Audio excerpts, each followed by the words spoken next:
بسم اللہ الرحمن الرحیم۔ سورہ ملک پڑھنے کی فضیلت اور اس کے فائدے۔ دوستو، آج ہم بات کریں گے سورہ ملک کے بارے میں کہ سورہ ملک پڑھنے سے کون کون سے فائدے حاصل ہوتے ہیں اور سورہ ملک کس وقت پڑھنا چاہیے۔ آپ سے گزارش ہے کہ اس واقعہ کو پورا دیکھیں۔ اگر آپ کو پسند آئے تو لائک کریں، سبسکرائب کریں اور اپنے دوستوں کو شیئر کریں۔ سورہ ملک قرآن شریف کی 67ویں سورہ ہے۔ یہ سورہ قرآن شریف کے 29ویں پارے میں موجود ہے۔ اس سورہ میں کل 30 آیت ہے۔ یہ سورہ مکہ میں نازل ہوئی تھی، اس لیے اسے مکی سورہ بھی کہا جاتا ہے۔ سورہ ملک میں کس بات پر زور دیا گیا ہے؟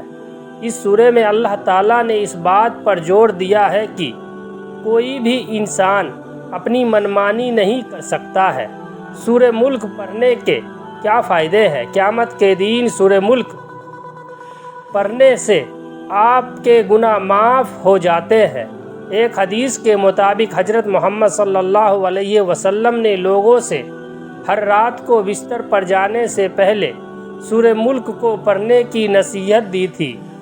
انہوں نے کہا تھا کہ ایسے کرنے سے آپ کو قبر کے عذاب سے نجات ملے گی۔ سورہ ملک پابندی سے پڑھنے والے شخص کے لیے جنت کے دروازے کھول دیے جاتے ہیں۔ سورہ ملک روزانہ پابندی سے پڑھنے والے شخص اللہ تعالیٰ کی طرف سے انعام کا حقدار ہوگا۔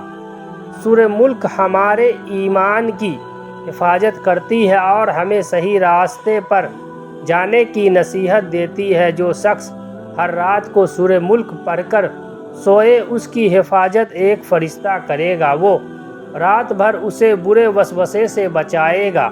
سورہ ملک پڑھنے والا شخص کبھی گمراہ نہیں ہوگا، اللہ تعالیٰ اسے گمراہی سے بچائے گا۔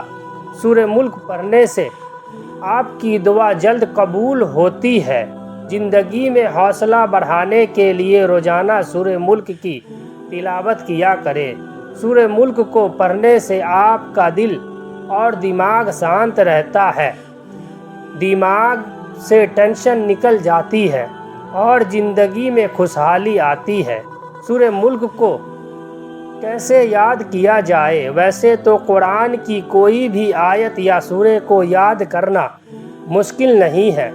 ہر سورہ کو یاد کرنا آسان ہے، بشرط آپ کا دل اور دماغ صرف اللہ تعالیٰ کی طرف ہونا چاہیے۔ قرآن کی ہر سورہ کو اگر کوئی شخص دل سے پڑھنا چاہے تو وہ سورہ اس کو اپنے آپ یاد ہو ہی جاتی ہے۔ پھر بھی ہم آپ کو بتا دیتے ہیں کہ سورہ ملک کو یاد کیسے کر سکتے ہیں۔ سب سے پہلے تو سورہ ملک پڑھنے کا ایک وقت طے کیجیے، ایسا وقت جس میں آپ کے دماغ میں کوئی دوسری چیز نہ چل رہی ہو۔ زیادہ تر ایسا وقت رات میں ہوتا ہے یا صبح جلدی کا وقت بہتر ہوتا ہے۔ پھر بھی آپ اپنی سہولت کے حساب سے ایسا کوئی وقت نکال لیں۔ اس وقت پر روزانہ سورہ ملک کی تلاوت کریں اور اس کی ہر لائن کو سیدھے سیدھے تسلی سے پڑھیں۔ انشاءاللہ آپ کو سورہ ملک جلد ہی یاد ہو جائے گی۔ اس کے علاوہ آپ دین میں کبھی بھی سورہ ملک کو سنا کریں، اس سے آپ کو اس سورہ کو یاد کرنے میں اور آسانی ہو جائے گی۔ سورہ ملک ہمیں کیا سکھا دیتا ہے؟ سورہ ملک میں بہت ساری اچھی باتیں بتائی گئی ہے، لیکن اس کے ساتھ ساتھ اس میں انسانوں کے لیے ایک سبق بھی ہے۔ سورہ ملک میں بتایا گیا ہے کہ اللہ تعالیٰ ہی اس دنیا کا مالک ہے، اللہ تعالیٰ نے ہی اس دنیا کو بنایا ہے، اسی کے سہارے یہ دنیا چل رہی ہے۔ ہوا، پانی، کھانا سبھی کا انتظام وہی کرتا ہے۔ اگر وہ ناراض ہو گیا تو پل بھر میں اس دنیا کو تباہ کر سکتا ہے۔ سورہ ملک انسانوں کو یہ نصیحت دیتا ہے کہ وہ اللہ تعالیٰ کے بتائے راستے پر چلے اور غلط کاموں سے بچے، نہیں تو اس کا انجام بہت برا ہوگا۔ کل ملا کر سورہ ملک یہ ہدایت دے رہی ہے کہ اللہ تعالیٰ ہی سب کا مالک ہے، انسانوں کو اس کے بتائے حکموں پر چلنا چاہیے، نہیں تو اللہ تعالیٰ سب کچھ ختم کر دے گا۔ سورہ ملک میں یہ بھی بتایا گیا ہے کہ جو لوگ اچھا کام کرتے ہیں اور دنیا میں رہتے ہیں، اللہ تعالیٰ سے ڈرتے ہیں، انہیں انعام دیا جائے گا اور اللہ تعالیٰ ان پر اپنی رحمت برسائے گا، اور جو برا کام کرے گا اس کو سزا بھی ملے گی۔ اللہ تعالیٰ سورہ ملک میں ایسے لوگوں کو سمجھاتا ہے جو اللہ تعالیٰ کو نہیں مانتے اور بتوں کی پوجا کرتے ہیں۔ ایسے لوگ بھیانک عذاب کا شکار ہوں گے۔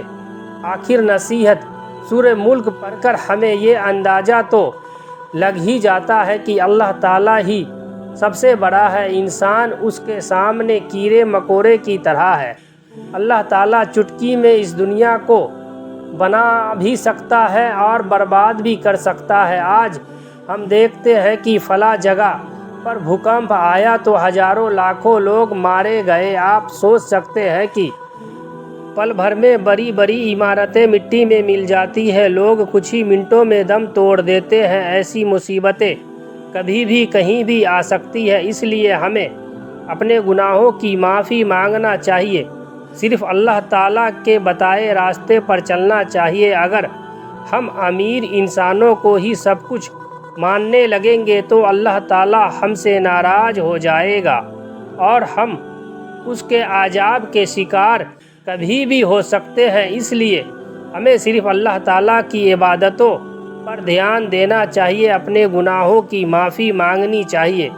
دنیاوی زندگی ہی سب کچھ نہیں ہے، ہمیں اپنی آخرت کو بھی یاد رکھنا چاہیے تاکہ ہم جہنم کی عذاب سے بچ سکیں۔ ہمارے نبی کی ایک حدیث کے مطابق دین کی بات سننا اور دوسروں تک پہنچانا صدقہ ہے۔ اس لیے آپ سے گزارش ہے کہ اس واقعہ کو اپنے دوستوں کے ساتھ شیئر کریں اور ثواب حاصل کریں۔ اللہ تعالیٰ سے دعا ہے کہ اللہ تعالیٰ تمام ایمان والے کو زیادہ سے زیادہ نیک اعمال کرنے کی توفیق عطا فرمائے اور 5 وقت کا پکا نمازی بنائے اور زیادہ سے زیادہ اللہ کے راستے میں خرچ کرنے والا بنائے۔ آمین ثم آمین۔ اللہ پاک آپ سب کو اپنی رحمت کے سائے میں رکھے۔ دوستو، ہماری یہ ویڈیو اچھی لگی ہو تو ہمارے چینل کو لائک کریں، سبسکرائب کریں اور بیل آئیکن کو دبائیں۔